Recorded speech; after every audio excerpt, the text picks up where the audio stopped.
Okay, hear me out, right? I just was thinking about Sinners. And I'm thinking, the movie's about vampires.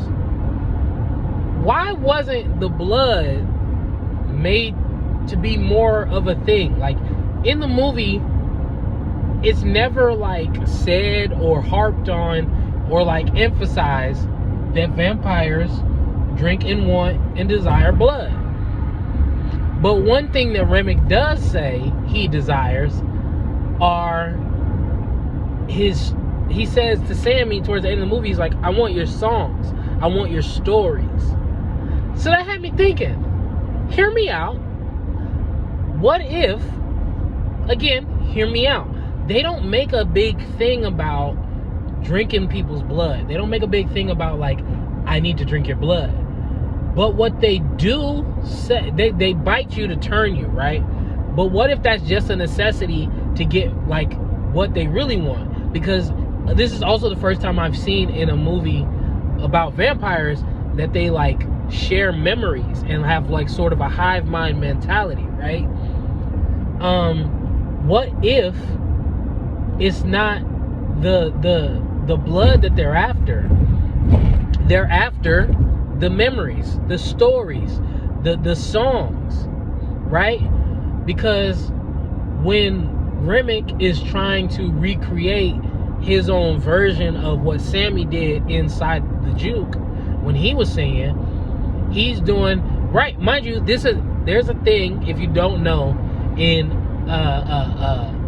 I don't know what part of Africa, but in African culture, called a ring shout, which if you've been in any sort of Kojic, Baptist, or black church environment, you know it as the shout, which is when like they play the music and we dance. But in Africa, they dance in a circle, they sing, and they do basically the same thing, right? In that part, in Remick's song, when he's trying to recreate Sammy's moment, right? They're dancing in a circle, dancing around Remick while he's singing his Irish folk song and doing his river dance, which I'll say is probably the hardest river dance I've ever seen. I'm not gonna lie, he was gigging. But hear me out, right? He's doing that and he's become like this cultural succubus where every person that he's taken on, he was speaking in Chinese.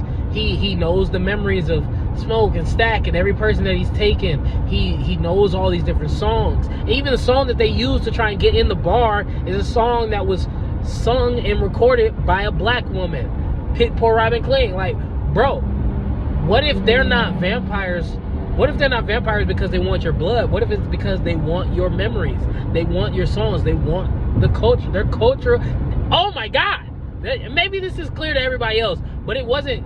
I just thought about this like just today. I saw the movie on Friday, but this just made me think about it.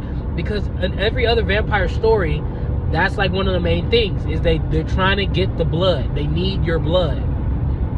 But we have like these old school ideas of the vampires, right? Like they can't come in without an invitation. Garlic, silver, holy water, that type of stuff. Kill them with a stake.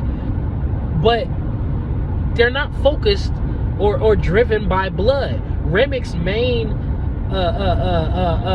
motivation is to get Sammy, because Sammy has the ability to, through his music, to call on the ancestors and have the ancestors commune with him in his music, past, present, and future.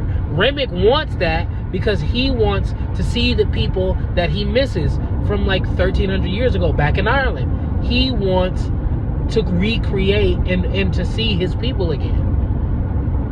Dog, like that's crazy. I don't know if that's the intent, but that's just something I thought about. Maybe it's a little conspiracy theory, but hey, I think that's a cool idea.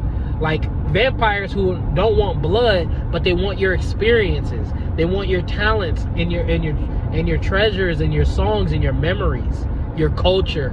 That's crazy. That's crazy. That's awesome.